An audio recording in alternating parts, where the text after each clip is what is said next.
जय गुरुदेव। जय गुरुदेव। जय गुरुदेव। जय गुरुदेव। सतगुरु सतनाम तुमको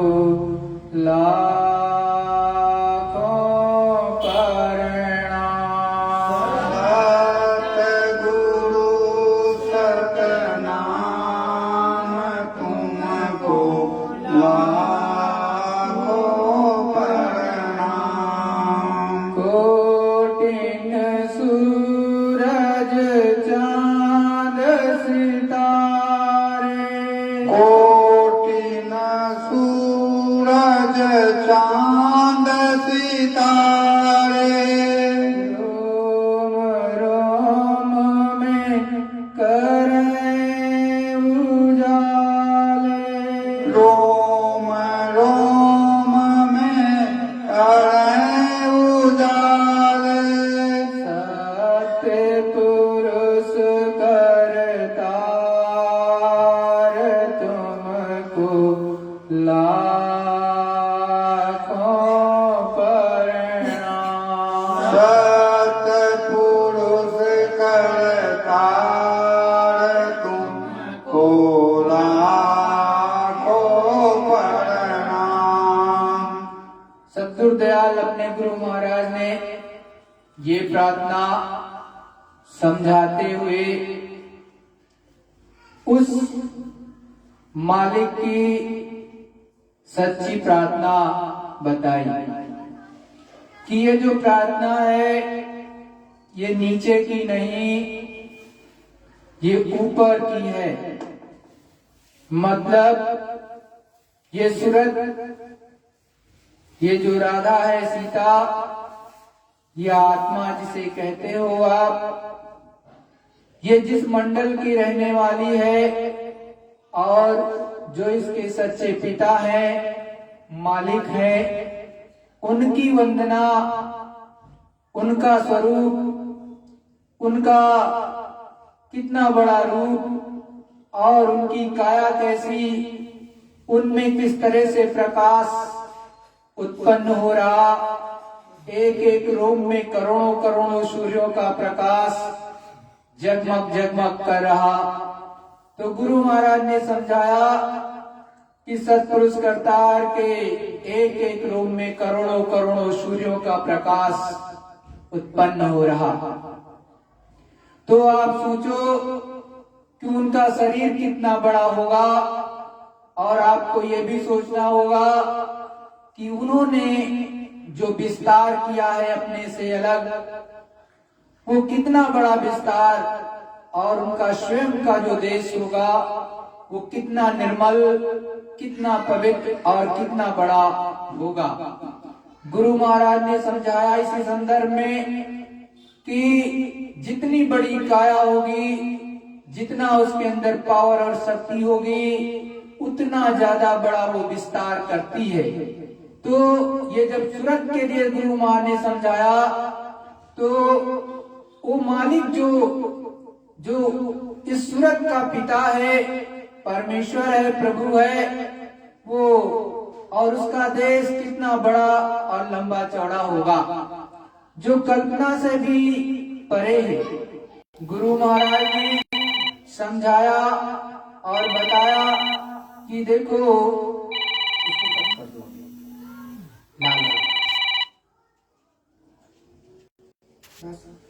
तो प्रेमी भाई बहनों कि वो सूरत का कितना ज्यादा कल्याणकारी पिता है, और उसकी रचना कितनी बड़ी, कितनी लंबी, कितनी चौड़ी होगी। ये संसार जो उसने नहीं बनाया, हकीकत में उन्होंने तो केवल एक खाका तैयार कर दिया, मतलब अपने से नीचे उन्होंने विस्तार कर दिया, उसका एक स्ट्रक्चर बना दिया, उसका एक खाका बना दिया, और फिर अलग अलग स्थानों पर चाहे अपने स्थान से जस्ट नीचे उन्होंने बिठाया, वैसे तो सबसे पहले उन्होंने ईश्वर को बिठाया। सबसे पहले जो गांठ लगाई, जो स्थान बनाया है, वो ईश्वर को बिठाया है। तीन लोगों के मालिक जिन्हें हम आप ईश्वर कहते हैं, और उसके बैठने का स्थान और उसके वहां पर जो उनका स्वरूप है वो भी परम संत बाबा जय गुरुदेव जी महाराज ने अपने मुखारबिंद से बताया कि उनका ये रूप है, और उनको बिठा दिया, वहां पर भेज दिया। उसी तरह से ब्रह्म को बिठा दिया ऊपर में, उसी तरह से पार ब्रह्म को, उसी तरह से महाकाल पुरुष को। जब उन्होंने यहाँ से देखा कि हम तो यहाँ पर आ गए, बैठ गए अपने अपने स्थानों पर, तो उन्होंने यहाँ पर कुछ था नहीं, केवल अंधकार था। अंधकार के सिवा कुछ था नहीं, स्ट्रक्चर बना हुआ था और कुछ तो था नहीं। तो उन्होंने सोचा कि यहाँ कुछ है नहीं, क्योंकि वो अपनी पावर और शक्ति से, अपने प्रकाश से ही सारी चीजों को देखते थे। तो उन्होंने सोचा यहाँ कुछ है नहीं, तो यहाँ से वापस चलते हैं। तो उस प्रभु परमात्मा ने इन धनियों को उतार तो दिया, उतारने का रास्ता तो दे दिया, उतारने की आवाज दे दी, लेकिन इनको जाने का रास्ता या जाने की आवाज नहीं दी। जब ये जाना चाहते थे तो गुरु महाराज ने समझाया कि ये जा ना सके, क्योंकि ऊपर चढ़ने की आवाज इनको नहीं दी गई, शब्द नहीं दिया गया, शब्द वो जो ऊपर ले जाता है उसको नहीं दिया गया। तो जब दिया ही नहीं गया तो चढ़ नहीं सकते। अब इनकी समझ में आ गया कि प्रभु परमात्मा ने, जो ऊपर सबका मालिक है, उसने हमको देश निकाला दे दिया। तब उन्होंने अपने स्थान पर बैठ करके अखंड तपस्या की। गुरु महाराज ने कहा, आप कितनी भी स्याही ले लो, कलम ले लो, जो भी आपकी गिनती होगी वो सब खत्म हो जाएगी। इतनी ज्यादा वर्षों तक उन्होंने तपस्या की, किसकी? प्रभु की, जो सबका मालिक है, ऊपर में बैठा हुआ। तब जाकर के वो प्रसन्न हुए, और तब सुरतों का भंडार इन्होंने मांगा उस मालिक से, तो उन्होंने सुरतों को दे दिया, मतलब जीवात्माओं को दे दिया। और तब जीवात्माओं को पाने के बाद इन्होंने जो है मनुष्य शरीर में जीवात्माओं को नीचे भेजा पृथ्वी मंडल पर। और जब पृथ्वी मंडल पर भेजा, तब वो सबके सब विज्ञानी थे, योगी थे, और उनकी जन्मजात, चाहे वो नर हो चाहे नारी, सभी की दिव्य दृष्टि खुली थी, और सभी उस प्रभु परमात्मा का निरंतर दर्शन करते रहते थे, उससे बातें करते रहते थे, उसकी आवाज को सुनते रहते थे। और जैसे समय हुआ तो जैसे लाख वर्ष की आयु दी, लाख वर्ष तक वो यहाँ रहे। सांसों की पूंजी के रूप में उनको जो मिला वो लाख वर्ष में खत्म होता था। तो वो मालिक का ध्यान करते यहीं रहते। जब उनका समय आया तो यहाँ से जाने लगे। जब जाने लगे तब उन्होंने देखा कि ये तो सबके सब चले जा रहे, इन पर तो कोई रोक टोक नहीं। तब उन्होंने कर्मों का विधान लागू किया, और उन्होंने अपनी शक्ति से अपनी 3 शक्तियां पैदा की, ब्रह्मा विष्णु और महेश। और उनसे कहा जाकर के आप जो है अखंड तपस्या करो और साधना करो। जब वो साधना करने लगे, उस समय पश्चात ब्रह्मा को वेदवाणी, आकाशवाणी वो सुनाई देने लगी। आकाशवाणी जो सुनाई दी तो ईश्वर ने कहा कि आप, मैं जो बोलता हूँ आप सुन रहे हो? तो कहा हाँ सुन रहा हूँ। तो साहब गुरु महाराज ने बताया कि उन्होंने कहा जो मैं कहता हूँ वो लिखते चलो, लिख दो। तो उन्होंने उस समय पर भोजपत्र होता था, भोजपत्र पर लिखा, और वो 1 लाख श्लोक उन्होंने बोले, और 1 लाख श्लोक उन्होंने लिख दिया। वही वेद है, उसमें 1 लाख श्लोक में गुरु महाराज ने समझाया 80,000 कर्मकांड कि ये करोगे तो उसका ये दंड, ये करोगे तो ये कर्म का ये फल मिलेगा, ये करोगे तो इसका ये कर्म फल मिलेगा। और 16,000 उपासना कांड है, उसमें जो 16,000 जो श्लोक लिखे गए उसमें उपासनाओं का वृत्तांत है और 4,000 ज्ञान कांड है। ये सारा का सारा उस प्रभु परमात्मा का, एक तरह से ईश्वर का, यहाँ 3 लोकों का जो है विधान है। और फिर उसी का उन्होंने प्रचार करवा दिया, ऋषि मुनियों के को भेजा इस संसार में और कहा कि इसका प्रचार कर दो कि देखो अब आपको कोई पूरी तरह से स्वतंत्रता है, आप जो चाहो करो, लेकिन आप अच्छा करोगे या बुरा करोगे तो उसका फल, उसका दंड जो भी होगा, अच्छा या बुरा, पाप या पुण्य, उसका मैं दूंगा, फल मैं दूंगा। तो अब एक तरह से कर्म करने में तो सभी जीवात्माओं को उन्होंने स्वतंत्र कर दिया, लेकिन फल प्राप्ति में उन्होंने प्रतंत्र कर दिया। अब धीरे धीरे, पहले कोई बुरा करता नहीं था, तो कभी लाख साल की आयु हो गई, उसके बाद कहीं एक गलत काम कर दिया, झूठ बोल दिया, तो थोड़ा सा गंदगी आई, तो तभी वो उस मालिक का दर्शन दीदार करते रहते थे। अब क्या हुआ कि कर्म तो बन गया, अब मनुष्य शरीर फिर से मिल गया, फिर उन्होंने हजारों वर्ष बाद एक झूठ फिर से बोल दिया, तो धीरे धीरे धीरे धीरे धीरे करके वो झूठ या कुछ गलत करने लगे। धीरे धीरे धीरे कर्मों का पर्दा पड़ गया। गुरु महाराज ने समझाया कि देखो वो मालिक, वो परमात्मा तो पर्दा नशीन है, उस पर कोई पर्दा नहीं, वो तो आज भी एकदम से दिखाई देता है और उससे बात भी कर सकते हो, लेकिन पर्दा आपने अपने ऊपर डाल लिया। किस चीज का पर्दा डाल लिया?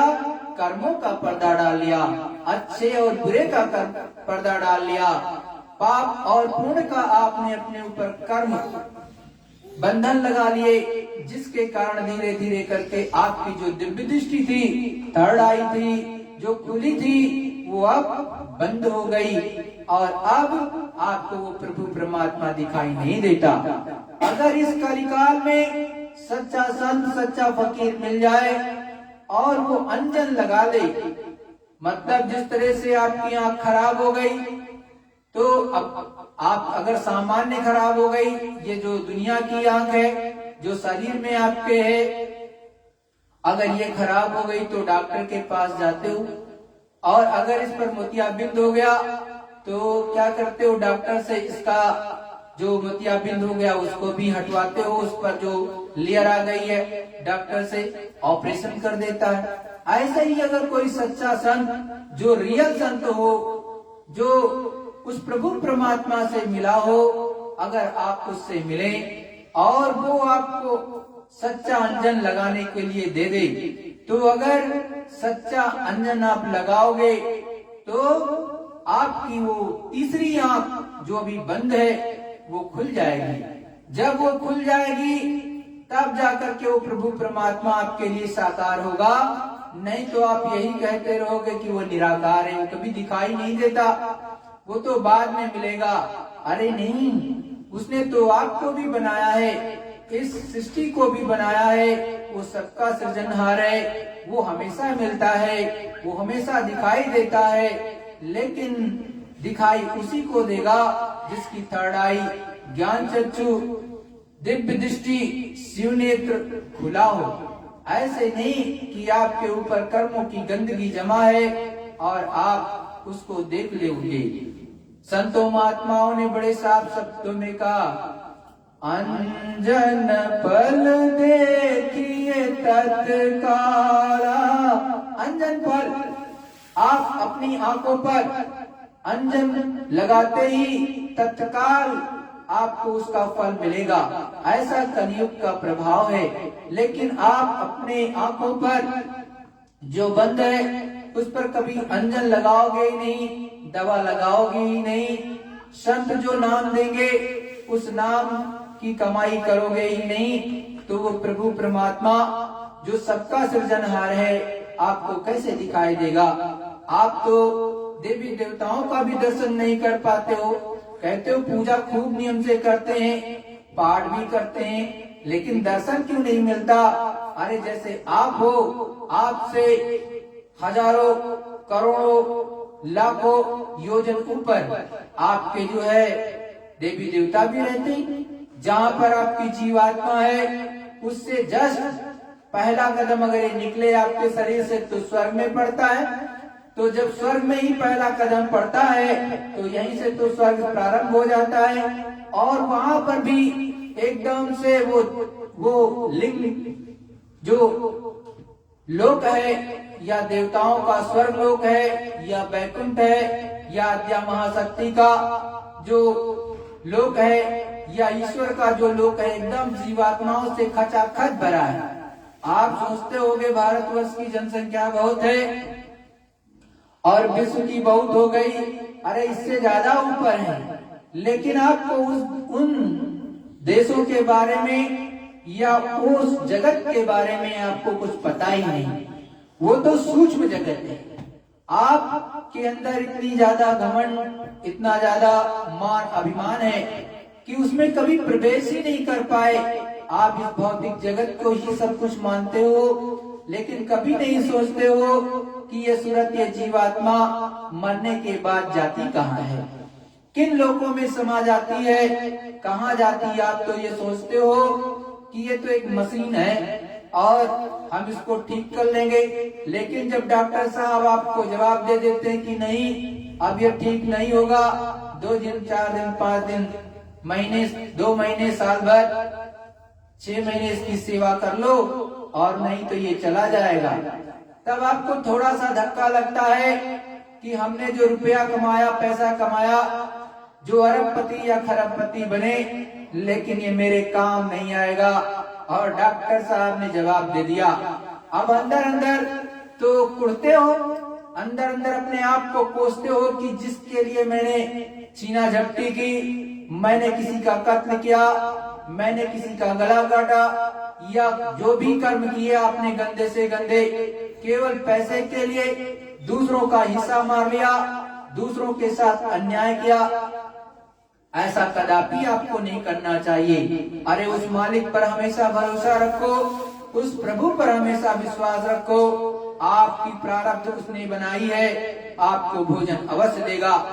गुरु महाराज समझाते हैं कि देखो, उस मालिक ने आपके खाते में रोटी लिखी है तो रोटी आपको अवश्य मिलेगी। आप सच्चाई, ईमानदारी और हक और हलाल का अपने सच्चाई ईमानदारी की रोटी खाओ, किसी के हक को मत मारो और सच्चा भजन करो तो आपकी जीवात्मा जाग जाएगी।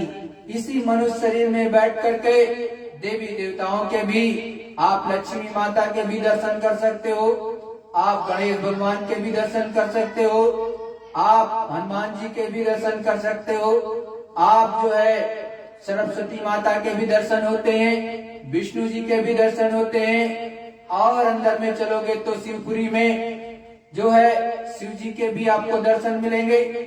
और ऊपर चलोगे तो आद्या महाशक्ति जो ईश्वर की धर्म पत्नी है, उनके भी दर्शन मिलेंगे। लेकिन आप अंदर में कभी धसना ही नहीं चाहते। आप इस मोह ममता में ही फंसे रह जाते हो कि ये जगत मेरा, हम पैसा ही जमा कर लें, धन संपत्ति सारी इकट्ठा कर लें। लेकिन प्रेमी भाई बहनों, संसार के जो भी इंसान है नर नारी के रूप में, उनको हमेशा सोचना चाहिए कि ये शरीर ही अपना नहीं, ये जगत फिर कैसे अपना होगा। यहाँ जगत की जो वस्तुएं भी इकट्ठा कर रहे, वो भी आपकी नहीं है।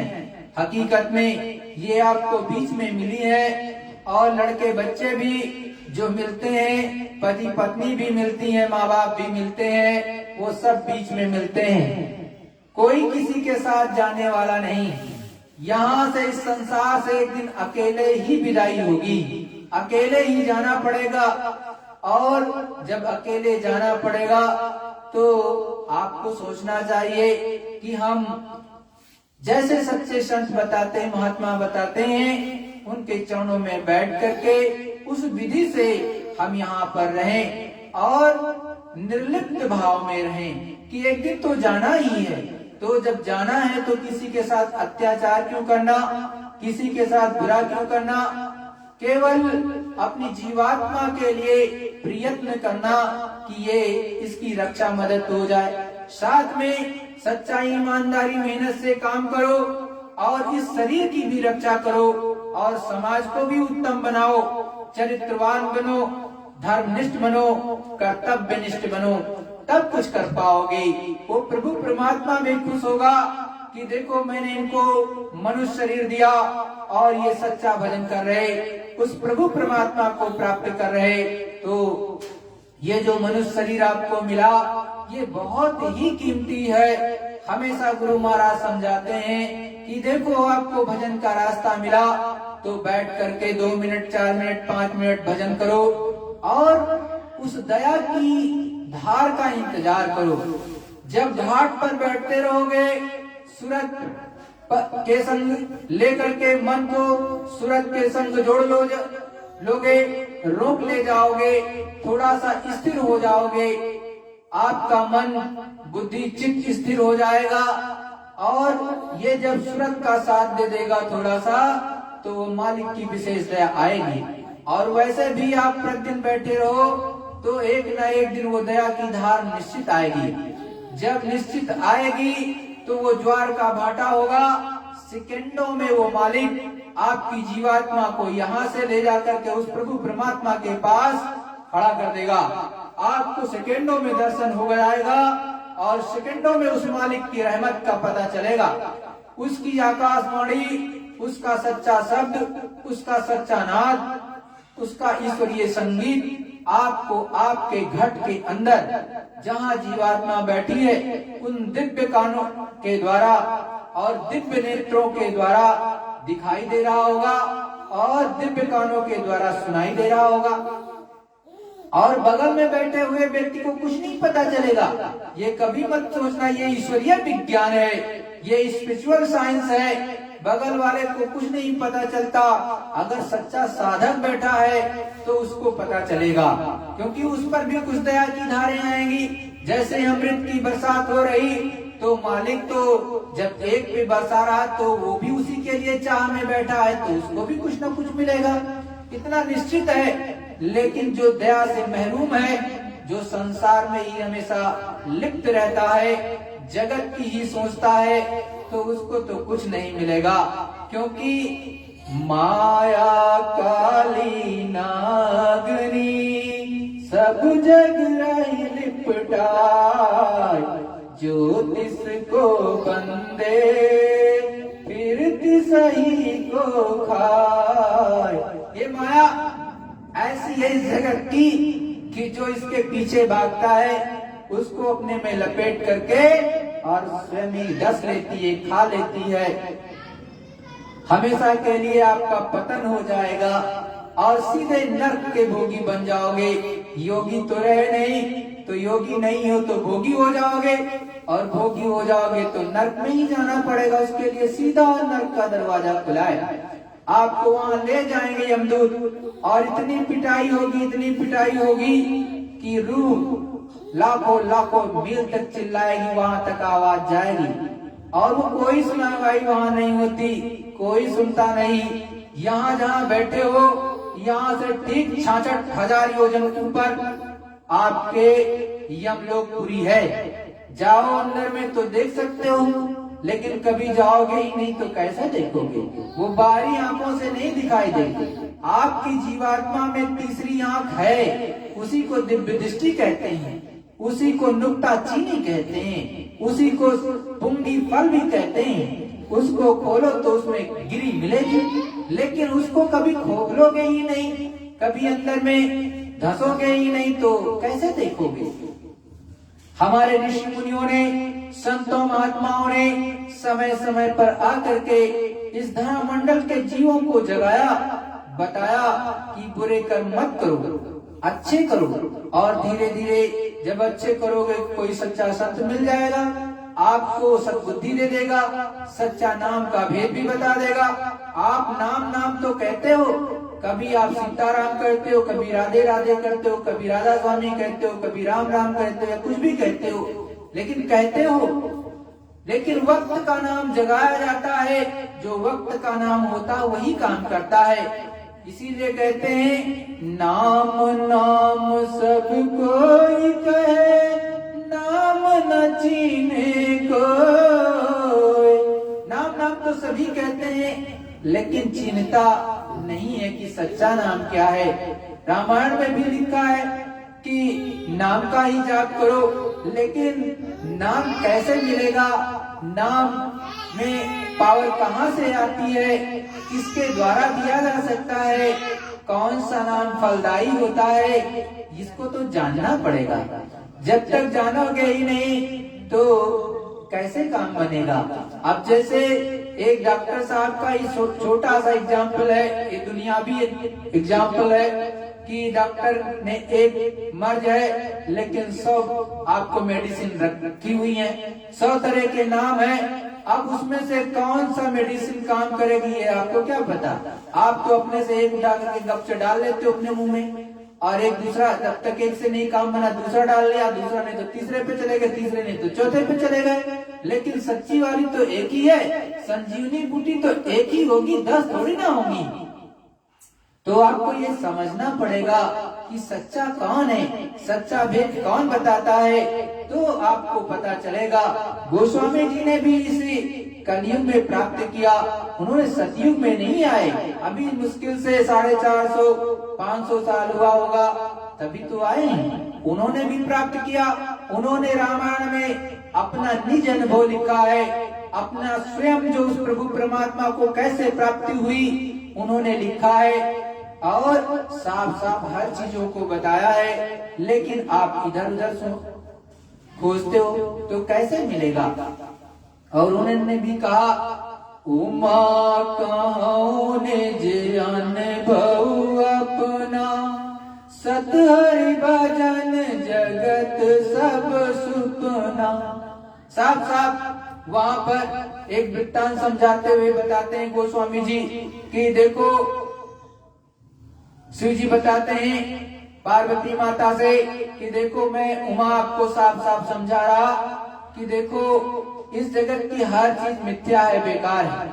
अगर सच्चा है तो हरि का भजन है, उस प्रभु परमात्मा का सच्चा भजन है। और ये जगत स्वप्न के समान है कि देखो अभी तो स्वप्न में राजा थे, लेकिन जब उठे देखे तो कहीं नहीं, नीलबटे सन्नाटा है, कुछ भी नहीं है, किसी लायक नहीं हो। तो देखो सच्चे संतों की शरणों में बैठो, चरणों में बैठ करके उनके एक एक वचनों को मानो।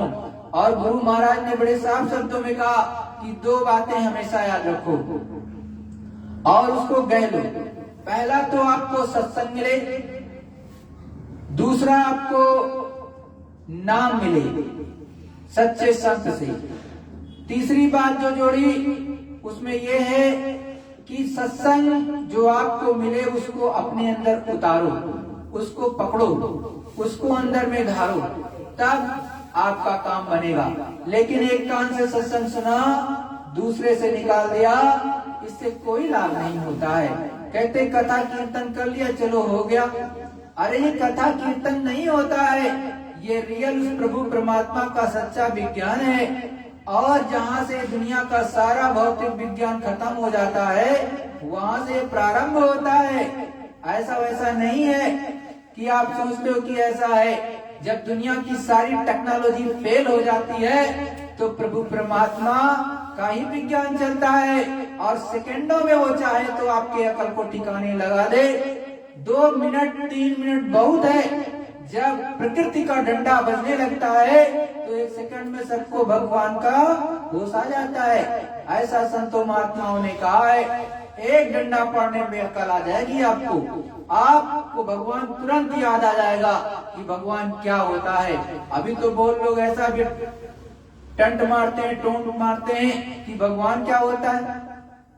लेकिन जैसे प्रकृति का डंडा पड़ा, उस प्रभु के आदेश से, मालिक के आदेश से बस तुरंत ठंडे हो जाते हो। तो हमेशा सदगुरु के चरणों में बैठ करके सत्संग बहुत जरूरी है। हमेशा इस बात को याद रखो, जैसे भी हो जाए सत्संग में जरूर पहुंचो। ये गुरु महाराज के वचन है, मैं अपने लिए नहीं बोल रहा। गुरु महाराज के वचन है कि सत्संग में जरूर सम्मिलित हो। सत्संग में नहीं सम्मिलित होगे तो धीरे धीरे करके ध्यान भजन सुमिरन सब छूट जाएगा और धीरे धीरे करके आप विमुख हो जाओगे, मन के अनुसार दौड़ने लगोगे, मन तरंगे लेने लगेगा और मन मोटा हो जाएगा। जब मन मोटा हो जाएगा तो सुमिरन ध्यान भजन में बैठने ही नहीं देगा। आप बैठोगे तुरंत उठ करके भाग खड़े होगे, क्योंकि मन तो भाग जाएगा। वैसे तो संत यहाँ भी कहते हैं कि देखो, मन भागे तो भागन दे, दृढ़ कर राख शरीर। अगर मन भागता है तो भाग जाने, अपने शरीर को दृढ़ करके रखो संकल्प के साथ। इसीलिए गुरु महाराज कहते हैं जब भी बैठो सुमिरन ध्यान भजन प्रभु के सच्चे भजन के लिए, तो थोड़ा सा संकल्प लेकर के बैठो कि हम इतनी देर बैठेंगे और कुछ प्राप्त होगा तभी उठेंगे। लेकिन आप क्या करते हो, 2 मिनट 4 मिनट 5 मिनट किया, उसके बाद में कहा कमर में दर्द होने लगी और बस उठ खड़े हुए, तो उससे लाभ नहीं मिलता। संकल्प करो तो करके बैठो। और दूसरी बात, चरित्रवान बनो और थोड़ा संयम से रहो। गृहस्थ में भी रहो तो संयम से रहो। गुरु महाराज ने कहा अपनी शक्ति को बर्बाद मत करो, पानी की तरह मत बहाओ, नहीं तो इस शरीर में ताकत ही नहीं रहेगी। ताकत नहीं रहेगी तब भी नहीं बैठ सकते हो, तो इनका भी ध्यान रखा जाता है। संत महात्मा हर चीज की बताते हैं, छोटी सी छोटी बात को, बड़ी सी बड़ी बात को बताते हैं। जय गुरुदेव। देखो प्रेमियों, अब गुरु महाराज का स्वयं का सुनाया गया एक एक शब्द सत्संग के रूप में आप सुनो। ये गुरु महाराज का सत्संग है 2 दिसंबर 2011 प्रातः 7 बजे का। जब शुरू में महात्मा आए तो उनको बड़ी तकलीफ उठानी पड़ी, क्योंकि वो कहते हैं कि आप हमें बताइए कि कोई सबूत है आपके पास कि नहीं है। तो उनको बहुत विरोध का सामना करना पड़ा और उपद्रव खड़े कर दिए गए। तो जो महात्माओं को जीवात्माओं के लिए करना था वो पूरा काम नहीं कर पाए। धीरे धीरे जब महापुरुष आते गए और उनका समूह बनता गया तो सहूलियत हो गई। अब हजारों सबूत मौजूद हैं भक्तों के और महापुरुष के मालिक के पाने के। हम लोगों को वही रास्ता चलने को मिला। आपको परेशानी नहीं होगी, थोड़ा बहुत किसी किसी परिवार में थोड़ा थोड़ा हुआ, फिर ठीक हो गया। इस समय पर आपको सहूलियत मिल गई। आपसे बताया था कि शाकाहारी रहना, शुद्ध आहार करना, अनाज है, सब्जी है, फल है, फूल है, किसी चीज किसी जीव के बारे में मना, किसी चीज के बारे में मना किया था। ये कर्म भोग है, आपको लग जाएगा तो यहाँ से छुटकारा नहीं मिलेगा, फिर आपको कर्म भोगना है। आपको लग जाएगा तो यहाँ से छुटकारा नहीं मिलेगा, फिर आपको कर्म भोग को जो किया है वो आपको भोगना पड़ेगा। तो जीव छुटकारा नहीं पा सकता, इसीलिए शाकाहारी रहना था। अब बड़ा जोर शोर चला ऊपर से नीचे तक, तो सब लोग इसमें फंस गए, सबके सब इसमें उलझ गए। खाने पीने में यही इनका आधार है। तरह तरह की बीमारियां उत्पन्न हो गई, परेशानियां उत्पन्न हो गई। किसी की आंख जा रही, किसी का कान जा रहा, कोई लंगड़ा हो रहा है, कोई लूला हो रहा है।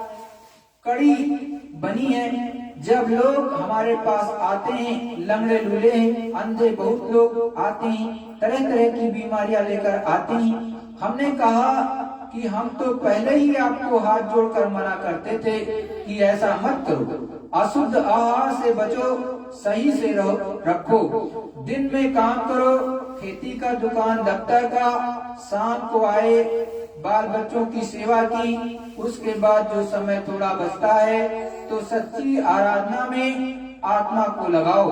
सबको हिदायत दी थी, चाहे किसी कौम का भी आदमी हो, कि अपनी रूह को जगाओ, उस परवरदिगार के पास पहुंचाओ, तभी तुम्हारा छुटकारा हो जाए। लेकिन उस समय पर हमारी बात को ऐसा मानते ही नहीं थे, समझते भी नहीं थे, फंस गए, तब ये हाल हो गया।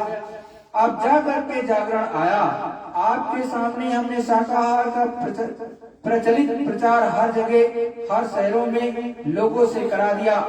बड़ा प्रचार हो रहा है और इसीलिए हो रहा है कि आप शुद्ध हो जाएं और भजन करके अपनी जीवात्मा को यहाँ से छुड़ा करके मालिक के पास ले चलें, पहुँच जाएं। वहाँ सब सुख है, किसी प्रकार का कोई कष्ट नहीं, कोई वहाँ डांट फटकार नहीं, कोई छोटा बड़ा नहीं, सब आनंद में, सागर में आनंदित होकर सब रहने वाले हैं। हमें तो मालिक की मर्जी थी, उनकी इच्छा थी, इन्होंने ऐसा कहा हो तो अब भी अधर्म में रहते हैं। जब वो अधर्म से उन्होंने रूप प्रकट किया तो अगम रूप, फिर अलग रूप, फिर सत्पुरुष, सतरूप, इन तीनों में अलग अलग तीनों के लोग छोटे नहीं हैं, बहुत बड़े बड़े लोग हैं और प्रकाश भी उनका कम नहीं है। तो उन्होंने कहा कि तुम लोग आना चाहो तो मेरे पास पहले आओ, तुम ऐसे महात्मा से मिलो जो प्रकाश बर्दाश्त करा सके, तब हमारे पास आना। तो सुनते ही नहीं थे, समझते ही नहीं थे, जानते ही नहीं, मालूम नहीं था कि वो किधर पड़े हैं। अब आप जितने भी गोस्वामी जी हैं, रैदास हैं, रैदास जी हैं, चाहे अनेकों हजारों महात्मा आए, उनकी आप सबूत मिसाल ले लीजिए, वो तो भुगतान होता है। तो आप कहते हो कि वहाँ का ये हिसाब था, वहाँ का ये था, हाई कोर्ट का ये था, उसका ये था, वो सबूत मिल जाए तो सब मान जाते हैं कि हाँ ये ठीक है भाई, ठीक है। इसी तरह से महात्माओं के सबूत हैं। जीवात्माओं को यहाँ से छुड़ाने के लिए बहुत धैर्य त्याग से मन चित्त लगाकर इधर उधर कहीं मत जाने दो। मन चित्त लगाकर, बुद्धि लगाकर, बुद्धि से अच्छी तरह से काम करो। सोचना क्या, जल्दी काम बन जाएगा। ये घर तुम्हारा नहीं है, ये घर तो काल का है, तुम्हारा नहीं है। अपना घर यहाँ है ही नहीं, ये तो काल का घर है। तो काल उसने अपना कानून चलाया, हम लोग उसके कानून में फंस गए और अब वो भोग भोगते हैं। छुटकारा तो हो नहीं सकता। पशु में, पक्षी में, कीड़े मकोड़ों में, जल में, थल के जीवों में जाना होगा। वहाँ जाकर हर जीव को देखिए तो आँख है, उसमें दो नाक है, उसमें और दो कान है। कोई ऐसा जीव पकड़ के नहीं ला सकते जिसमें दो चीजें नहीं हो, तीनों हैं। देखने का काम आँख से, सुनने का काम कान से, सूंघने का काम नाक से। सुरतें जब निखालिस सब पर्दों से अलग, सब देहों से अलग हो जाती हैं, तब भी ये तीनों रहती हैं। आँख भी रहती है, कान भी रहती है, नाक भी रहती है। भाई उसको बोध कैसे होगा सब चीजों का? फिर ऊपर बोध नहीं हो सकता। सब जब आप जाओगे तो बहुत ध्यान से सुनो आप। हम अपनी तरफ से कुछ नहीं कहते, उसी से इशारा आपको करेंगे। मतलब जो पहले के महात्मा आए सच्चे, उनके महात्माओं की वाणी को आपको एक एक बताएंगे। ये गुरु महाराज के बता रहे। सुनो सूरत अब कहूँ बखानी, खोजो साध संत तुम जानी। सद्गुरु दयाल अपने गुरु महाराज समझाते हैं उदाहरण दे करके गोस्वामी जी का घट रामायण से कि पहला काम तो ये है कि संतों की खोज करो। जिसने मालिक को पाया, प्रभु को पाया, उसकी खोज करो। जब आप खोजोगे तो कहीं मिल जाएंगे, मिलेंगे। तो जब आपको मिल जाए वो, तो फिर उनके पास बैठो, जो वो कहें उसको सुनो। धीरे धीरे तुम्हारा उनसे प्रेम हो जाएगा। तो सेवा करने लगोगे, शारीरिक सेवा, मानसिक सेवा।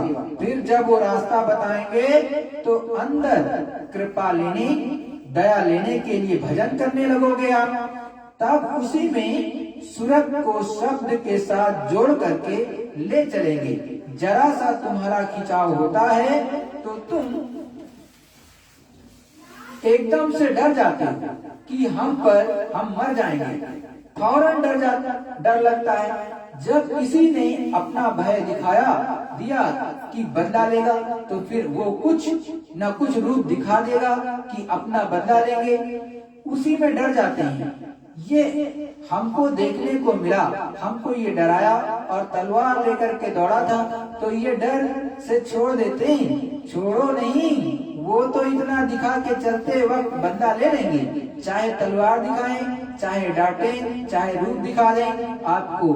डर और भय का कि तुम कुछ करो मत, छोड़ दो। लेकिन साधक को चाहिए कि हमारे साथ कोई ना कोई है, तो जब शब्द तुम्हारा साथ देगा, शब्द को पकड़ोगे तो कोई कुछ नहीं कर सकता है।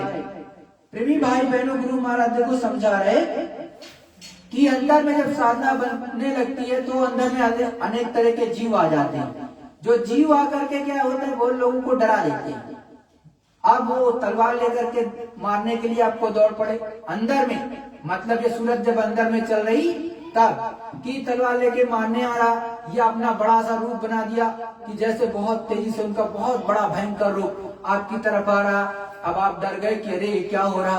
अरे वो वास्तव में क्या है कि आपने उनके साथ बुरा किया है, तो वो अपना बदला लेना चाहते हैं। तो वो अंदर में बस उतना दिखा करके ही आपको वो रोकना चाहते हैं कि भजन ये ना करे, छोड़ दे, ऊपर में न जाने पाए। लेकिन वो आपका कुछ कर नहीं सकता, ऐसा गुरु महाराज समझाते हैं। और बड़ी बड़ी सुरतें अंदर में होती हैं जो आती हैं। ऐसा सत्य है कि गुरु महाराज जो कह रहे हैं ये परम सत्य है कि बड़ी बड़ी सुरतें आएंगे, आपको डराएंगे, लेकिन आपको डरना नहीं चाहिए। अरे आपके साथ सतगुरुदयाल परम संत बाबा जय गुरुदेव जी एकदम रहते हैं हमेशा मुस्तैद, और जैसे नाम लोगे वो जल करके भस्म हो जाता है।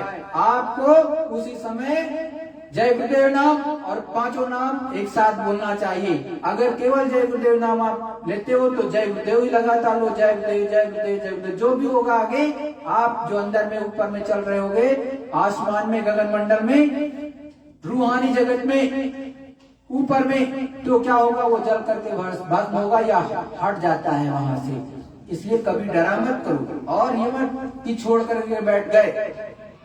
इसीलिए कहते हैं शब्द स्वरूपी संग है, कभी न होते दूर।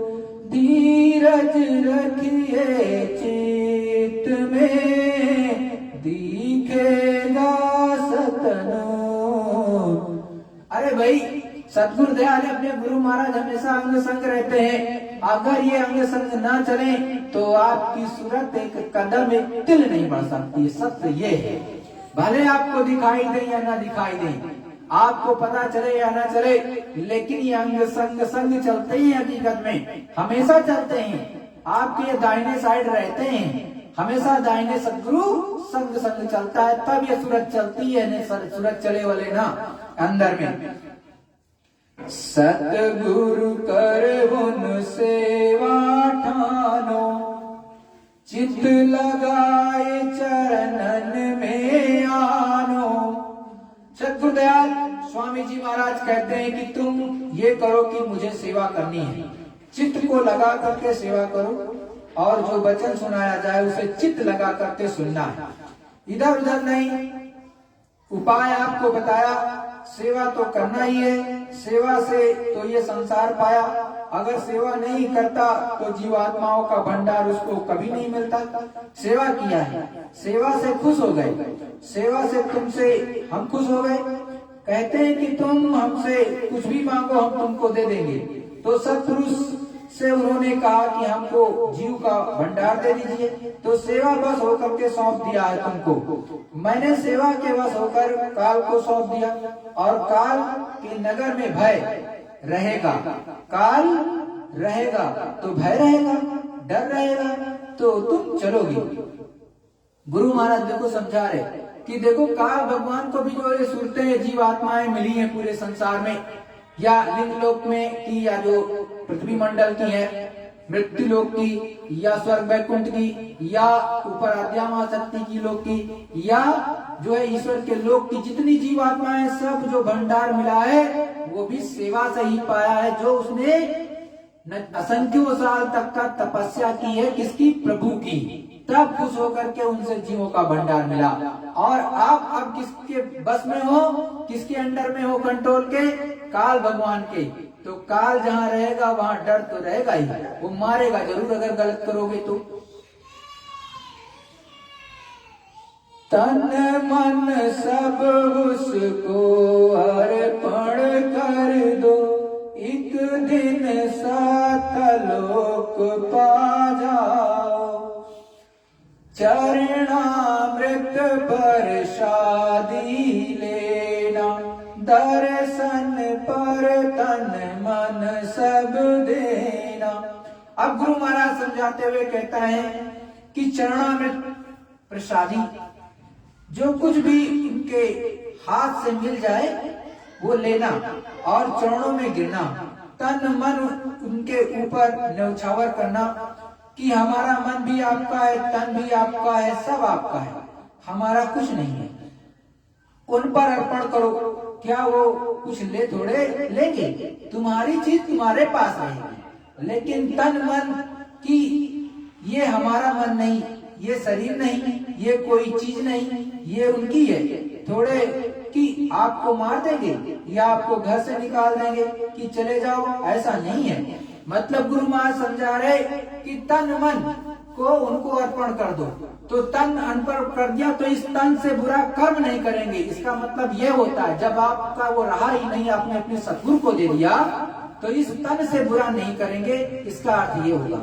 मतलब गुरु महाराज के इस तन से आपको मिला थोड़ी, निकाल थोड़ी देंगे, उनका नहीं हो जाएगा। अंतर्भाव से आपने तन को अर्पण कर दिया गुरु को, तो इस तन से आप बुरा कर्म नहीं कर सकते। मन को अर्पण कर दिया तो मन से बुरा कर्म नहीं कर सकते, ऐसा हो जाता है।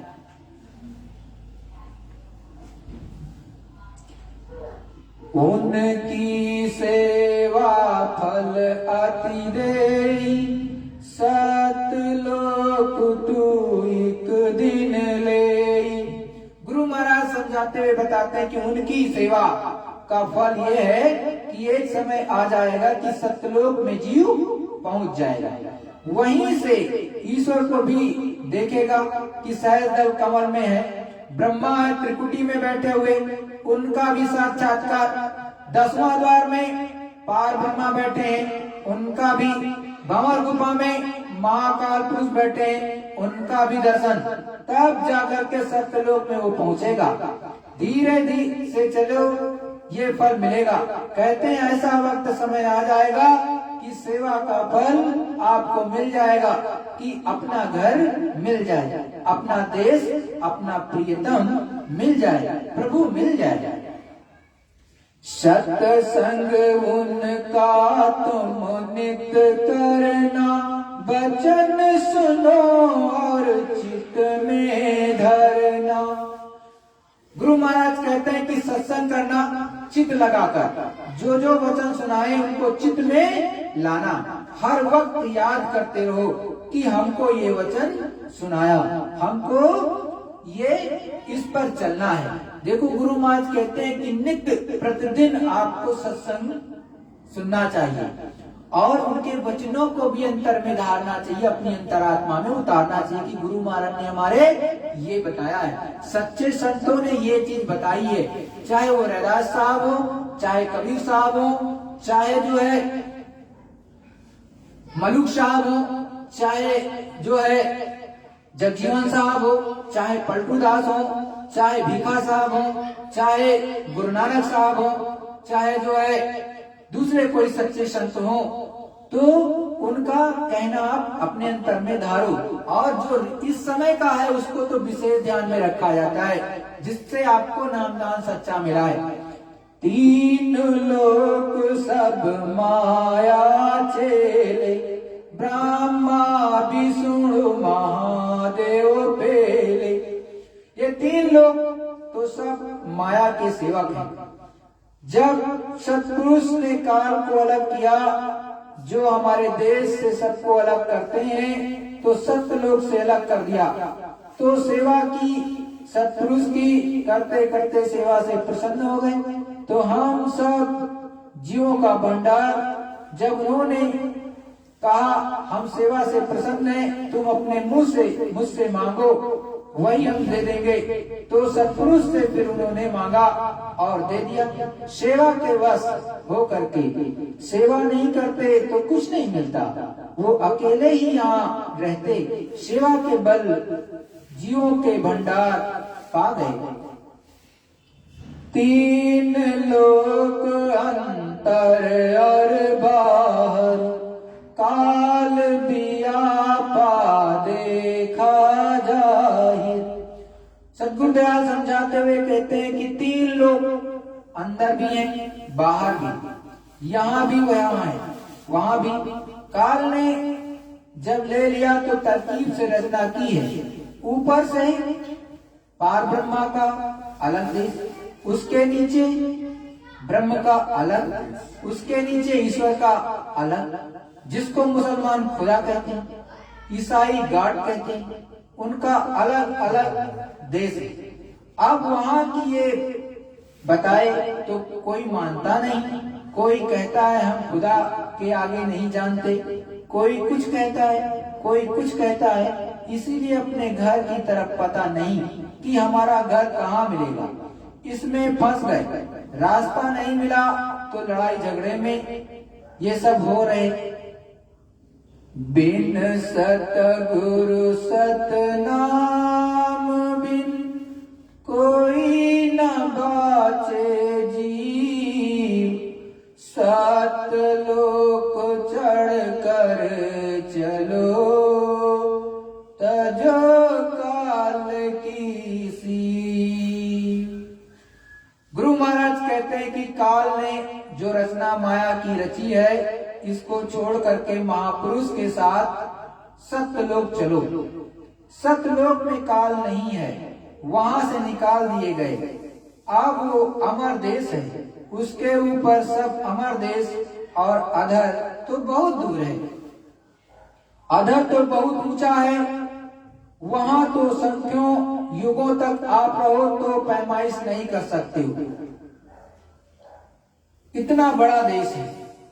उन्हीं की मर्जी से धीरे से विस्तार हुआ, फिर इन्होंने अलग अलग विस्तार कर दिया। सुनरी सखी तो ही भेद बताओ, प्रथम स्थान खोल कर गाओ। तो महापुरुष कहते हैं कि भाई, संतों के बिना किसी को भेद पता नहीं है, संत के साथ चलोगे तो सब भेद मिल जाएगा। वो कहते हैं हम चलो, तुमको बताते हैं ये रास्ता कैसा है। शास कमल दल नाम सुनाओ, ज्योत निरंजन बास लखाओ। गुरु महाराज समझाते हुए कहते हैं कि सहज दल कमल, उस पर ज्योत निरंजन विराजमान है। उनके मुखारबिंद से घंटा और शंख उनकी आवाज बज रही है तुम्हारे कानों तक। आप ये कान बहरे कर दिए तो सुनाई नहीं देता, जो साधन करते हैं उनको सुनाई देने लगा। तो जब तक साधन नहीं करोगे तब तक ये मैल ऊपर से जाएगा नहीं। ये अंतःकरण है, उसमें सब मैल भरा हुआ है, उससे कान बंद है, उससे आंख बंद है, उससे रास्ता बंद है। और जब ये मैल जाएगा तो सुनाई देगा कि सहज दल कमल स्थान है, उस पर ये बैठे हुए हैं और उनका रूप ज्योति स्वरूप है। करता तीन लोक यह ठाम, वेद चार इन रचे जनाओ। तीन लोक इन्हीं का है, सूक्ष्म लोक, फिर वैकुंठ लोक, मृत्यु लोक में इन्हीं का राज्य है। ऊपर नहीं है, ऊपर इनका लोक नहीं, ये तीनों लोक में है। मतलब मृत्यु लोक, स्वर्ग वैकुंठ और सूक्ष्म लोक, ये तीन लोकों में इनका मतलब कि जो सबसे नीचे ईश्वर बैठे हैं उनका राज्य है। ब्रह्मा विष्णु महादेव तीनों पुत्र इन्हीं के हैं ये तीनों। कहते हैं सद्गुरुदयाल कि ब्रह्मा विष्णु और महादेव इनको मुकर्रर किया है किसने? निरंजन भगवान ने, जो सहस्त्र कमल में बैठे हुए हैं। उन्होंने कहा कि एक को उत्पत्ति करो, लो सब इसका बनाओ चिट्ठा। दूसरा ये है कि तुम भोजन दो, इसको कोई पढ़ने ना पावे। तीसरा ये है कि जब समय पूरा हो जाए तो इसका संहार कर दो। तो ब्रह्मा का कार्य उत्पत्ति करने का, श्वासें तुमको दी 1 लाख, 1 करोड़, 2 करोड़, 4 करोड़, जो श्वासें निकलती हैं उसको दिया। तो इतने समय के लिए दिया है कि ये भोग रहेगा, ये तुमको तकलीफ होगी, ये इस तरह से। तो तीनों, तो विष्णु ने उसका पालन पोषण किया, शिव ने संहार कर दिया।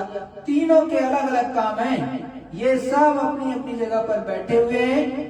जब साधक इधर से चलता है तो इनका सबका साक्षात्कार होता है, मिलते हैं रास्ते में। ये रास्ते में तो बैठे हैं। तो देखो साफ साफ गुरु महाराज कहते हैं कि ब्रह्मा हो चाहे विष्णु हो चाहे शिव जी हो, सब आपको रास्ते में मिलेंगे। जब आप मालिक की मौज होगी और उस रास्ते से ले जाएंगे तो ये आपको इनका भी साक्षात्कार होगा। ऐसा नहीं है कि उनका साक्षात्कार नहीं होगा, लेकिन आप कभी करो ही ना तो कैसे होगा? करोगे तभी मिलेगा, और करोगे नहीं तो कुछ नहीं मिलेगा।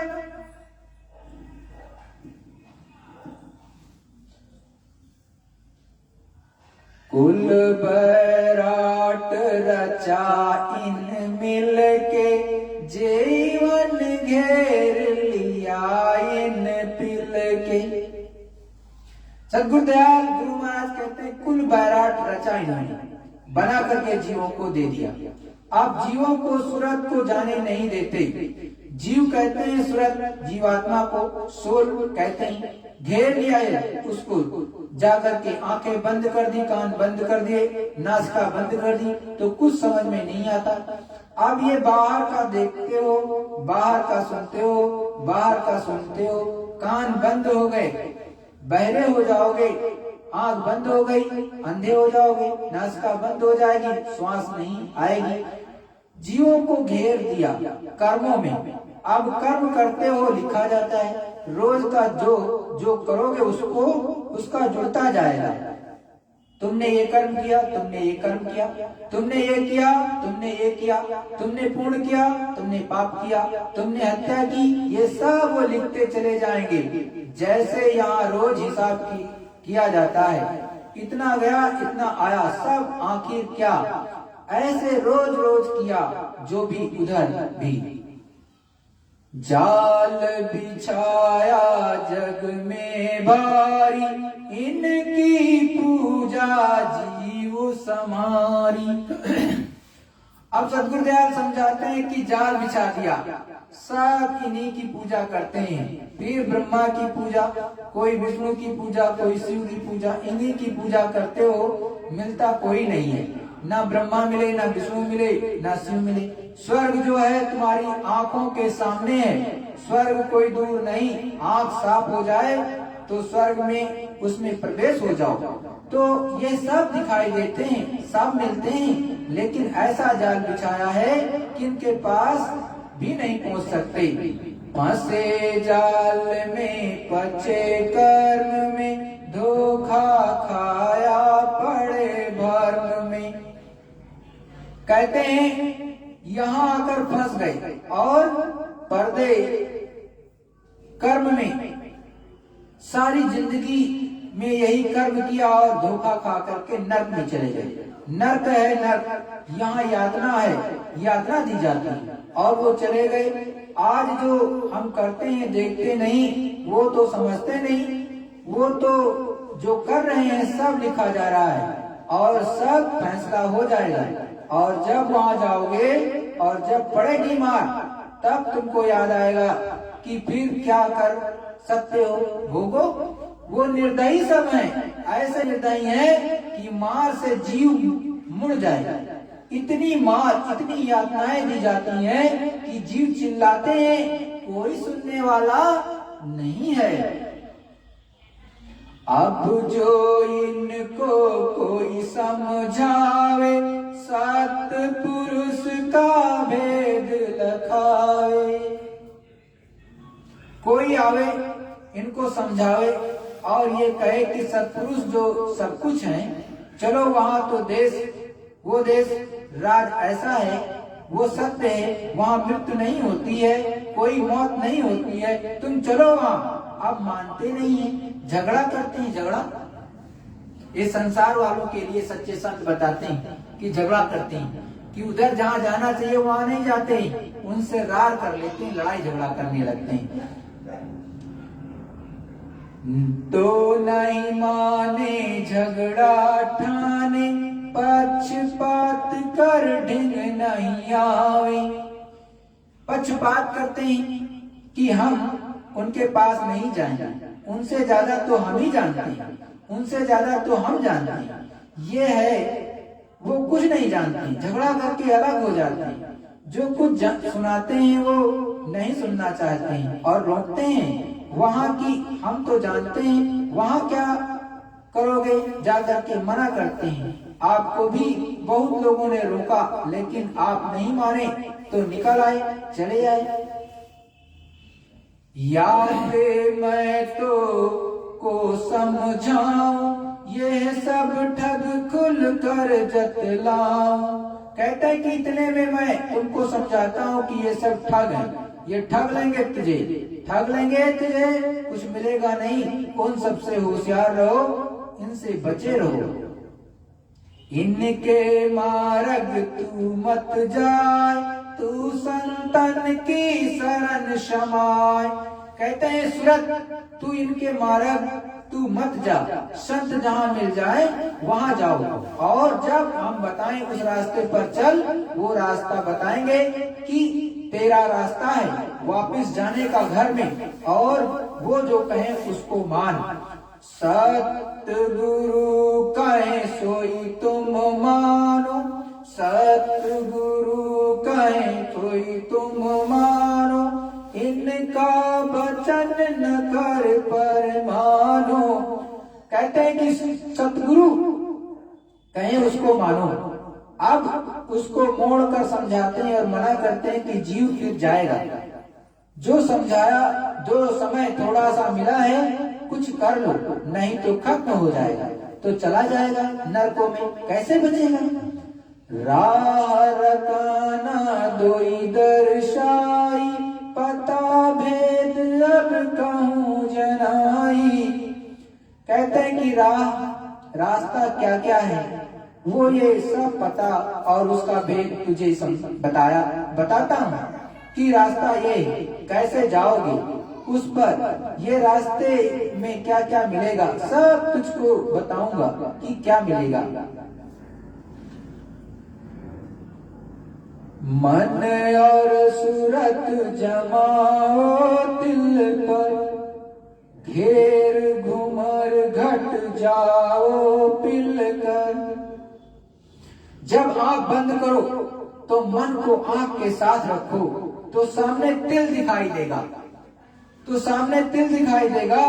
तिल पहले तो काला होगा, फिर चारों तरफ से बीच में नीला, बीच में नीला, चारों तरफ से काला हो जाएगा, फिर चारों तरफ से सफेद हो जाएगा, फिर चारों तरफ से सफेद हो जाएगा, बीच में नीला हो जाएगा। कहते हैं इसी तिल पर अपनी दृष्टि को जमा करके रखो, ये छूट जाएगा तो आगे नहीं जाओगे, उसी में जमाओ रखो। निरीखो खिड़की देखो चौका, चित लगाओ राखो रोका। सद्गुरुदयाल कहते हैं कि उसी में होकर खिड़की दिखाई देगी, छोटी सी खिड़की, जब चित लगाकर मन को रोकोगे तो उधर से उसी में होकर के खिड़की है, उधर चौक दिखाई देगा, तो चौक पे मिलेगा प्रकाश। तो आप सोचोगे कि भाई ये तो बहुत बड़ी जगह है, इतनी जगह यहाँ भी नहीं है, इतनी जगह उधर है, चौक मिलेगा तुमको। वैसे घर के बाहर चौक होता है, ऐसा चौक। पचरंगी फुलवारी निरखो, पचरंगी फुलवारी निरखो, दीपदान घट भीतर परखो।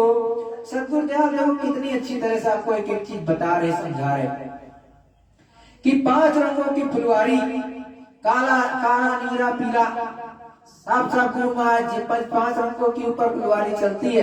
उन्हीं रंगों से पूरी यहाँ के भी रंग बने और उसी का 5 का ऊपर भी खेल है। तो 5 ही रंग मेन है। तो 5 रंगों की फुलवारी देखोगे और दीपदान ज्योत दिखाई देगी, मतलब ज्योति आपको दीपदान दिखाई देगी। जिसकी रचना है वो सब दिखाई देगा 5 रंगों से, और वो दिखेगा उससे ज्ञान चक्षु से। किससे देखेगा? ज्ञान चक्षु से। कोई दिन ऐसी लीला देखो, नील चक्रता आगे पेको। अरे गुरु महाराज की जब दया आती है तो वो चक्र सामने आता है। ऐसे नहीं प्रतिदिन बैठो गुरु में मन लगाओ तो सदगुरुदेव समझाते हैं कोई नीला चक्र सामने आ जाएगा।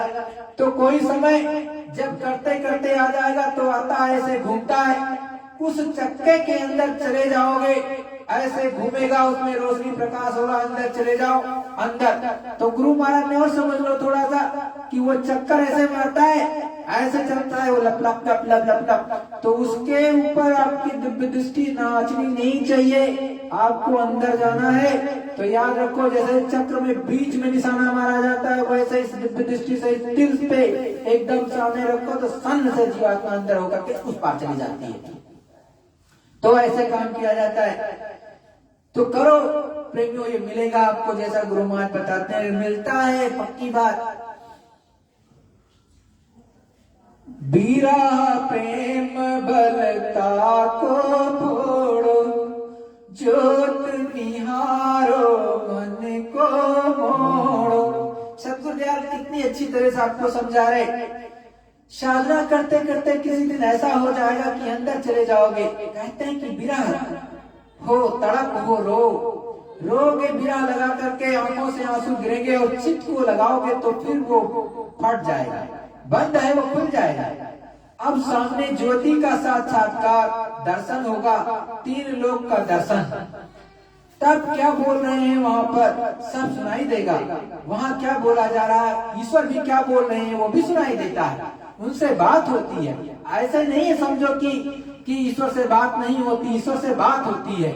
जो चाहो पूछ लो, जो बोल रहे हैं वो भी सुना जाता कि वो बोल क्या रहे हैं। तो सदगुरुदेव समझा रहे कि उनका दर्शन हो जाएगा और जो बोल रहे हैं वो भी सुनाई देगा।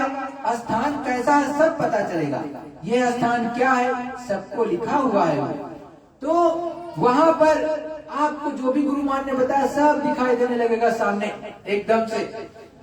अनाहद घंटा सुन सुन रीझो, अनाहद घंटा सुन सुन रीझो, शंख बजाओ रस में भीजो।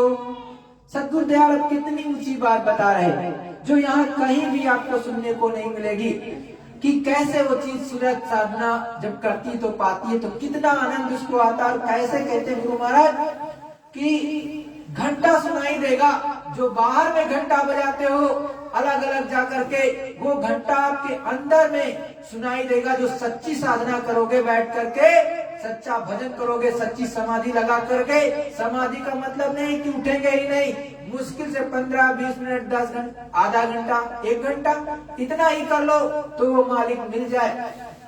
तो कहते हैं घंटा सुनाई देगा बड़े जोर से, वो तो सबको घंटों में, सभी घंटों में बज रहा। लेकिन सुनने के लिए कान आपके बहरे हैं। कान खुल जाएं तो घंटा सब घटों में बज रहा है, शंख बजेगा, और जब उसको सुनोगे मोहित हो जाओगे। मोहित एक बार ही बजता है शंख बड़ी तेजी से, तो एक बारगी में बजता है, बड़ी तेज आवाज आएगी। मतलब कि वो प्रभु परमात्मा जो के यहाँ जो घंटा बजता है उसको सुनोगे तो एकदम से मंत्र मुग्ध हो जाओगे, मोहित हो जाओगे। और जो शंख की आवाज आएगी जो ऊपर में ब्रह्म में ले जाना चाहती है आपको, तो वो भी सब सुनोगे तो एकदम रस में सराबोर हो जाओगे। ऐसी आवाज वो होती है। ये है पहला स्थान बताया, सतगुरु स्वामी बरन सुनाया। यह पहचान बताई। खेल तो बहुत है, लेकिन उस खेल का वर्णन करते रहो तो बहुत है। थोड़ी सी पहचान बताई, जब चलोगे तो खुद देख लोगे, और बिना देखे और बिना चले काम नहीं बनेगा। चलोगे, देखोगे, प्रतीत हो जाएगी कि ठीक है, और नहीं चलोगे तो नहीं देख पाओगे, तो कैसे विश्वास होगा। देखो सतगुरुदयाल सारी चीज बताती, ऐसे नहीं कि कैसे क्या की चीज मिलती है, एक एक खोल के बता रहे हैं। ऐसा खोल के आपको कौन बताएगा, कोई नहीं बताने वाला। ये तो जो साधक होते, साधक नहीं साध, जो तीसरे धाम से भी ऊपर चलते हैं, या तीसरे धाम तक देखा हुआ, या चौथे या पांचवे तक देखा, अलग अगम अनाम में भी देखा, तो वो बताते हैं कि भाई ये चीज हो रही, जो उनके साथ हुई होगी, जो उन्होंने इनका निज अनुभव है, उस निज अनुभव के आधार पर वो बताते हैं, क्योंकि वो कहीं ऐसे तो मिलता नहीं। गुरु महाराज भी वही बात बता रहे, सतगुरुदयाल अपने गुरु महाराज परमचंद बाबा जय गुरुदेव जी महाराज, कोई दूसरा नहीं बता रहा कि जब अंदर में सुनोगे स्वयं तब आपको विश्वास होगा। जब तक स्वयं नहीं मिलता तब तक किसी को विश्वास नहीं होता, वो कोई भी हो संसार का। अब चलो सजनी दूसर धाम, अब चलो सजनी दूसर धाम, निरखो त्रिकुटी गुरु का धाम। अब देखो सतगुरुदयाल समझाते हैं कि भाई ये तो पहला मुकाम है, मतलब पहले स्थान पर ईश्वर का दर्शन कर लिया, अब धीरे से त्रिकुटी मुकाम है ऊपर में, और त्रिकुटी के मुकाम की तरफ चलो, उसको देखें चल करके। अब ये सूरत मालिक से कहती कि मालिक हमको जरा ऊपर ले चलो।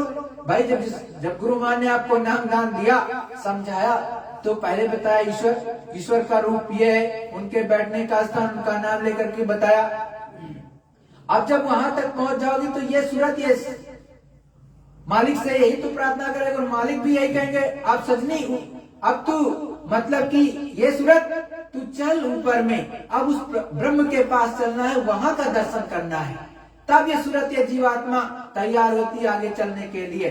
और एकदम से, क्योंकि पहले अब उसको विश्वास तो आ ही जाएगा, क्योंकि पहले स्थान तक पहुंच गई, दर्शन कर लिया ईश्वर का, और उसके नीचे ब्रह्म का भी दर्शन, ब्रह्मा जी का, और उसके पहले जो है विष्णु जी का दर्शन, उससे पहले जो है, और उसके ऊपर जो है शिव जी का दर्शन कर ही चुकी। अगर मालिक की मौज हुई तो ये सबको नहीं दिखाया जाता, हकीकत में जिसकी इच्छा होती है या जिसको काम गुरु महाराज कुछ लेना होता तब दिखाते हैं।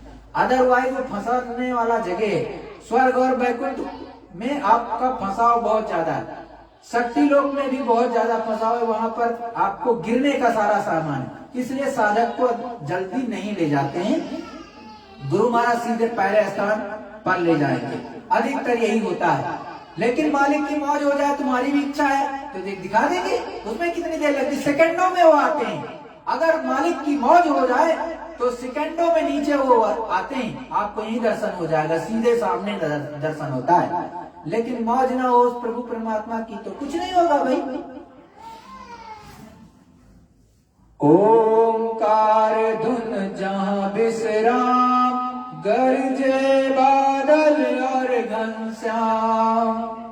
देखो गोस्वामी जी कितनी अच्छी तरह से बता रहे घट रामायण में कि ओंकार का घर है, इनका घर कौन सा, ओंकार का घर है, मतलब ब्रह्म का घर है वो, और त्रिकुटी मुकाम है, और उनका रूप सूरज जैसा, चलो सजनी, सज करके चलो और देखो उनको, चल करके ऊपर में देखो तो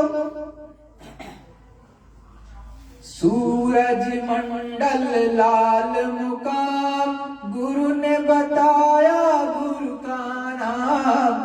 सूरज मंडल, उसी को ब्रह्म कहते हैं। ईश्वर अलग है, ब्रह्म अलग है, ब्रह्म का रूप अलग है, उसकी बोली अलग है, उसका धाम अलग है। निरंजन भगवान का धाम अलग है, अपने अपने लोक में रहते हैं। पंचम वेद नाद यही गाया, चहुदल कमल सत संत बतलाया। संतों ने कहा चरण कमल कहाँ है? 14 कमल का, और किताबों में चिन्हों से लिखा है। घंटा शंख तजी धुन दोई, गरज मृदंग सुनाई सोई। अब घंटा और शंख को छोड़ दिया ऊपर, उनकी आवाज आई, अब उसको सुनना शुरू किया। सूरत चली और खोला द्वार, बंक बंक नाल धस हो गई पार। कहते हैं कि सरदल कमल के पार गई, अब उधर ब्रह्म की रचना दिखाई दी। जय गुरुदेव। प्रेमियों, गुरु महाराज का सत्संग अपरंपार है। अब ये बहुत है, ये मत सोच लेना कि हम इसलिए बंद कर दिए कि हो सकता है आप कहते हो आपकी कमर दर्द करने लगी हो, इसलिए मैंने बंद कर दिया। उतना ही सुनो जितना हजम हो। गुरु महाराज ने भी समझाया। वैसे सत्संग तो पूरा करना चाहिए, पूरा एकदम से लय हो जाओ, ऊपर से नीचे तक का सारी चीज जान जाओ। गुरु महाराज ने एक चीज क्या कही तो अगले संडे को सुन लेना। और गुरु का एक निचोड़ जो गुरु महाराज ने बताया, मैं वही बताता हूँ। इधर उधर का सुनने से आपको कुछ हासिल नहीं होगा। इधर उधर की आप बातें सुनाओगे, किस्सा कहानी, उससे भी कुछ हासिल नहीं होता। जो गुरु ने मेन चीज बताई है, जैसे ये सूरत एक मुकामों को पाती है, ईश्वर का कैसे दर्शन होता है, वहां पर क्या क्या चीजें कैसे आपको मिलेगा, वो केवल गुरु महाराज के इस तरह के जो पूरे सत्संग है वही सुनोगे तो समझ में आएगा। और जिसको मिलने लगता है वो धीरे धीरे पकड़ लेता है। तो गुरु महाराज ने जो एक एक चीज बताई, इसको पकड़ो। और इस तरह से चढ़ाई होती है और किसी दूसरे तरह से नहीं होती प्रेमियों। जैसे गुरु महाराज ने कहा, देखो यहाँ पर तिल है, यहाँ पर निशाना लगाओगे, यहाँ पर आपका बीचों बीच में नीला आता है, नीला प्रकाश आता है आगे में। लोग सोचते हो लाभ एकदम से सफेद सफेद आता, सफेद नहीं आता पहले। ये तो जो अंदर में देखता है, दिखाया गुरु महाराज वही बता सकता है, नहीं तो कहेंगे सफेद सफेद आने लगता है। नहीं, पहले सफेद नहीं रहेगा, किनारे किनारे काला रहता है, बीच में सफेद एकदम से नीला प्रकाश रहता है। और एकदम वहां पर आपको जैसे लाइट की तरह से ऐसे दिखाई देगा, एकदम टार्च की रोशनी एकदम से इतनी छोटी सी होगी, फिर धीरे धीरे कर बढ़ता है। तो जब धीरे धीरे बढ़ने लगेगा तो धीरे धीरे करके प्रकाश भी बढ़ता है। तो उसी पर निशाना लगाना रहता है, तब ये जाके अंदर चलती है। और निशाना अगर वहां नहीं लगाया, कोई ऊपर नीचे देखने लगेगा तो अंदर सूरत जाएगी नहीं, आप इधर उधर चलते रहो, फिर क्या है। तो जैसा गुरु ने बताया वैसा पकड़ना होता है, अंदर चलने लगोगे तो सब मिल जाएगा, धीरे धीरे धीरे करके सब मिल जाएगा। और देखो, गुरु के सत्संग को ज्यादा सुनो। गुरु महाराज ने क्या कहा, उनकी वाणी को पकड़ो। इधर उधर की वाणी किसी की सुनते रहोगे, उससे कोई आपका उद्धार नहीं होगा। आप अपने मन को भले मन की संतुष्टि के लिए या इसके लिए लाओ भाई, लाओ जेब भरना है। अरे वो प्रभु परमात्मा जिसका हो जाता है, उसके पास उसकी कमी उम्मी नहीं रहती है हकीकत में। तो लाओ वालों की तो बात अलग, लेकिन अगर सच्चे खोजी हो, सच्चे प्रभु को प्राप्त करना चाहते हो, सच्चे गुरु महाराज की वाणी अपने अंदर उतारना चाहते हो, गुरु महाराज की दया लेना चाहते हो, तो विरह से, तड़प से आंसू गिरा करके अपने घाट पर बैठो। हर घट में घंटा शंख बज रहा, गुरु महाराज ने यही समझाया आपको, हर घट में बज रहा। लेकिन जिसकी दिव्य दृष्टि खुलेगी, जिसका कान खुलेगा, उसी को तो सुनाई देगा। सबको तो सुनाई नहीं देगा। तो जब आपको गुरु महाराज सब कुछ देने के लिए तैयार हैं, आप लेने के लिए इधर चाहते ही नहीं, इधर उधर भाग रहे हो तो भागते रहो, नहीं मिलने वाला और कहीं। गुरु महाराज के चरणों में, परमचंद बाबा जय गुरुदेव के चरणों में बैठ करके और उनको पूर्ण रूप से एक तरह से उपस्थित मान करके करोगे तब तो होगा, और उपस्थिति ही नहीं मानोगे, तुम तो सोचते हो कि वो तो चले गए तो कुछ नहीं मिलता। अगर उनको पूर्ण रूप से, उस ईश्वर को, प्रभु को जिंदा हाजिर नाजिर मानते हो पूर्ण रूप से कि वो हैं, तब आपको कुछ मिलता है। वैसे ही सच्चा गुरु अगर चला जाएगा तो आपको कुछ नहीं मिलेगा। गुरु ही देता है, गुरु ही चला जाएगा तो कहां से देगा। तो गुरु महाराज दे रहे हैं, आज भी आप उनसे ले लो, और जब भी वक्त जरूरत पड़ेगी गुरु महाराज की, जब मौज होगी तो निश्चित वो इस धरा मंडल पर पुनः एक बार तो आएंगे ही, इसमें कोई दो राय नहीं। गुरु माँ ये किसी की दूसरी की बात मैं नहीं बोलता, मैं अपनी स्वयं की बोलता कि गुरु माँ ने 3 से 4 बार स्वयं गुरु माँ ने मुझसे ये चीज बताई है, इशारा किया है कि हम इस धरा मंडल पर आएंगे। तो अपने गुरु महाराज के सहारे रहो। कोई गुरु महाराज का सच्चा सत्संग गुरु महाराज को समर्पित होकर के सुना रहा हो, केवल गुरु महाराज को, तो आप सुन लो। और इधर उधर की अगर आप सुनने लगोगे तो फंस जाओगे, निश्चित है। तब आपका ध्यान भजन सुमिरन नहीं बनेगा, आपको जो दिखाई देता था, सुनाई देता था, वो भी चला जाएगा, ये पक्की बात है। वो दिखाई सुनाई देना बंद हो जाएगा। चाहे आप मान लीजिए जैसे गुरु महाराज ने मौज खेली तो 12 साल हो गया, 12 साल के पहले तो आपको दिखाई सुनाई देता ही रहा होगा, कभी ना कभी तो चाहे कुछ ना कुछ तो दिखाई दिया, लेकिन आज नहीं देता है। 10 साल घिसने के बाद भी, 10 साल सुमिरन ध्यान भजन करने के बाद भी नहीं दिखाई देता है, तो गलती तो आपकी ही है ना। कहीं आप जिसके पास जाते हो या तो उसके पास बहुत ज्यादा कर्मों की गंदगी वो आप पे ऊपर आ रही है, या कुछ ना कुछ तो है गलत। तो अपने गुरु के सहारे, मेरा तो भाई यही, मैं किसी की निंदा आलोचना करता नहीं। और जो गुरु महाराज ने देखो साफ साफ कहा है कि मेरी जड़ी जय गुरुदेव नाम बोलोगे तो मैं मिलूंगा। अब बहुत लोग ये भी कहने लगे हैं कि अब कोई ना मिले, कोई तुम्हारा सहारा ना बने तो हमको याद कर लेना। एक जो है उधर दक्षिण की तरफ है, वो ऐसा कहते हैं, और भी लोग होंगे, तो भाई उसको मत याद करना, नहीं तुम जानो तुम्हारा काम जाने, गुरु महाराज को याद करना। गुरु महाराज ने कहा जय गुरुदेव नाम बोलोगे तो मैं मिलूंगा, और कोई जड़ी याद करोगे मैं नहीं मिलूंगा, साफ साफ मना किया है। तो आप जानो, आपका काम जाने। भाई मैं तो निंदा आलोचना नहीं कर सकता, मैं इशारा ही कर सकता हूँ। तो गुरु के सहारे रहो तो काम बन जाएगा। जय गुरुदेव। प्रेमियों, एक प्रार्थना होगी, विश्व के किसी भी कोने में आप हो, जहां से भी आपने सत्संग सुना, आप वहीं पर बैठ करके गुरु महाराज को समर्पित होकर के सुमिरन ध्यान भजन अवश्य करना।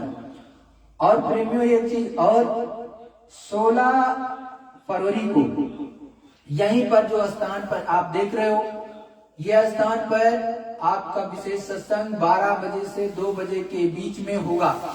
12 से 2 याद रखना, 16 फरवरी 2025 दिन रविवार, दोपहर 12 बजे से 2 बजे के बीच। आप सभी सादर आमंत्रित हो, जो बाहर से भी आना चाहो आ सकते हो। आप ऐसी ट्रेन पकड़ो कि जो सुबह सुबह पहुंचा दे, और शाम को फिर आप जा सकते हो या दूसरे दिन जा सकते हो, कोई भी आना चाहे, क्योंकि समय ऐसा लगता है कि 12 बजे है दिन में, तो आपकी ट्रेन अगर यहाँ पर 7 बजे भी आ जाएगी तो बड़े आराम से यहाँ आ जाओगे। आप नोएडा में जरूर आना, और सत्संग गुरु महाराज का सुन लेना, फिर चले जाना। भाई अगर उस दिन नहीं तो दूसरे दिन सही, आप ऐसा कर सकते हो। ये हमारा आपसे विशेष निवेदन, तो आप इसको याद रखें। 16 फरवरी सन 2025 जो आगे आ रहा दिन रविवार, आप सभी सादर आमंत्रित हैं, और सत्संग में जरूर शामिल हो। ये गुरु मानने का नित्य सत्संग में शामिल होना चाहिए, और नित्य नहीं हो सकते तो हफ्ते में तो होना चाहिए। और नौकरी चाकरी वालों को भी ध्यान में रखना चाहिए कि एक दिन गुरु के नाम करना चाहिए। वो बृहस्पतिवार के लिए गुरु मान ने कहा है या रविवार के लिए। तो बृहस्पतिवार जनरली छुट्टी नहीं रहती है, तो रविवार को तो सत्संग में शामिल हो ही सकते हैं।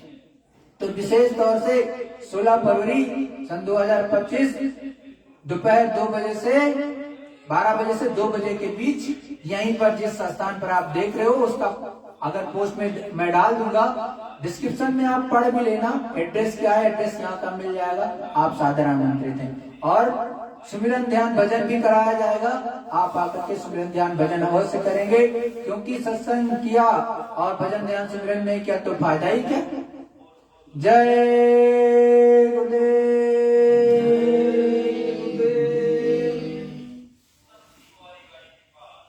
सतगुरु सतनाम तुमको लाखों प्रणाम। सतगुरु सतनाम तुमको लाखों प्रणाम। कोटिन सूरज चांद सितारे, कोटिन सूरज चांद सितारे, रोम रोम में करे उजाले। रोम रोम में करे उजाले। सत्य पुरुष करतार तुमको लाखों प्रणाम। सतपुरुष करतार तुमको लाखों प्रणाम। अरबों सूरज चांद सितारे, अरबों सूरज चांद सितारे, रोम रोम में करें उजाले। रोम रोम में करें उजाले। अलख पुरुष करतार तुमको लाखों प्रणाम। अलख पुरुष करतार तुमको लाखों प्रणाम। अरबों सूरज चांद सितारे, अरबों सूरज चांद सितारे, रोम रोम में करें उजाले।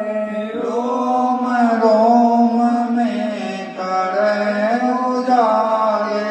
अगम पुरुष करतार तुमको लाखों प्रणाम। अगम पुरुष करतार तुमको लाखों प्रणाम। नील नील शशिभान अवतारे, नील नील शशिबान उतारे, रोम रोम में करें उजाले। रोम रोम में करें उजाले। अनामी पुरुष करतार तुमको लाखों प्रणाम। अनामि पुरुष करतार तुमको लाखों प्रणाम। सतगुरु सतनाम तुमको लाखों प्रणाम। सतगुरु सतनाम तुमको लाखों प्रणाम। तुमको लाखों प्रणाम। तुमको लाखों प्रणाम। जय गुरुदेव। जय गुरुदेव। गुरु स्वरूप एवं पांचों धनियों को विधि पूर्वक प्रणाम करके सभी प्रेमी भाई बहन सुमिरन ध्यान और भजन में अवश्य बैठेंगे। जय गुरुदेव। जय